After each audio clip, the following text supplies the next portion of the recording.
The Lord be with you. And with your spirit. A reading from the Holy Gospel according to St. John. Glory to you, O Lord.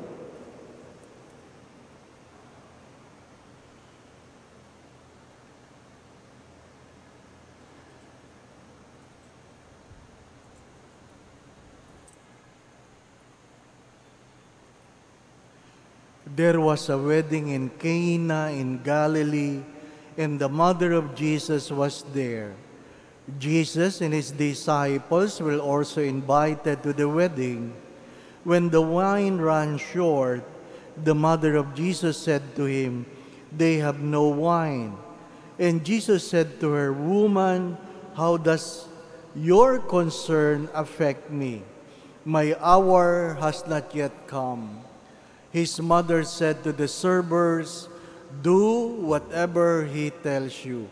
Now there were 6 stone water jars there for Jewish ceremonial washing, each holding 20 to 35 gallons. Jesus told the servers, "Fill the jars with water." So they filled them to the brim. Then Jesus told them, "Draw some out now and take it to the head waiter." So they took it, and when the head waiter tasted the water that had become wine, without knowing where it came from, although the servers who had drawn the water knew, the head waiter called the bridegroom and said to him, "Everyone serves good wine first, and then when people have drunk freely, an inferior one, but you have kept the good wine until now." Jesus did this as the beginning of his signs in Cana in Galilee, and so revealed his glory, and his disciples began to believe in him.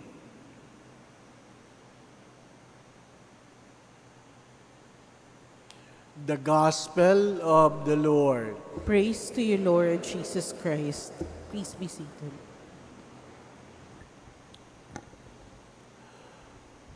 We are all familiar with the readings. We are all familiar with the miracles of changing water into wine. But I would like to focus on some essentials that we take them for granted. Number 1, it was not Jesus that was invited in the wedding. It was the mother. Take note. It says, the mother of Jesus was there. Jesus and his disciples were also invited to the wedding. Who was the primary guest? It was the mother. Mas naintindihan daw natin ang pagbasang ito bilang isang Pilipino. Sabi ng aking guro, sabi niya, ganito ang nangyari. May kasalan. Inimbitahan ang ninang, "Ninang, punta ka naman sa kasal ko." At ang sabi daw ni Maria, "May anak ako eh." Ano sabi? "Isama po ninyo." Sabi niya, "May barkada eh. 12 manginginom. Pwede po niyong isama." Wala sa budget yon, kaya naubos ang alak. Ano pa? Kasi tayo mga Pilipino, kahit hindi imbitado, sabit ng sabit. Mga minamahal na mga kapatid, anong magandang pagtunan? Ang unang pagbasa ay tungkol sa makapangyarihang hari na mayroon ng desisyon, na bago ang desisyon dahil mayroong nanikluhod. Somebody interceded in the name of Esther. Anong mayroon sa ikalawang pagbasa? Walang ibang makapangyarihan kundi ang Diyos Ama. Sino ang pwede manikluhod sa Diyos Ama? Walang iba, maliban kay Jesus. Maliban kay Jesus. The second reading stipulated that it was the Son who interceded for all of us. What is the gospel trying to tell us? It was the couple, knowing that they have no more wine, asked Mary to intercede for them. It was not my time, as Jesus said, and yet, through the intercession of Mary, the request was granted. It is very important who intercede for you. Naintindihan natin yung mga Pilipino. Bakit?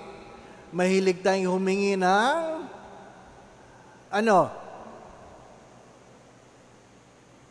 Mahilig tayong humingi ng padrino. Diba? Sinong kakilala mo dyan? Pilipinong-Pilipino, Asyanong-Asyano. Di po ba? Sinong kakilala mo dyan? My dear friends, take note. When you pray, it is not bad to ask for someone who intercede for you. Kanina, I'm sure mamaya din, may blessing ng miraculous medal. Meron po, ipamimigay. Kunin nyo yung para sa inyo. Yung iba kanina, nangunguha para sa iba eh. Walang matitira. Di po ba, hoarding. Pambihira naman, namigay na, nag-hoard pa. Di ba ba? Buti na lang, hindi nasisiplak ang medal. Anong ibig kong pagtunan ng pansin? There is nothing miraculous. Listen, there is nothing miraculous in the medal. Hello? Naintindihan po ninyo yon? There is nothing miraculous in the medal. It is the lady in the medal that is miraculous. Naintindihan po ninyo?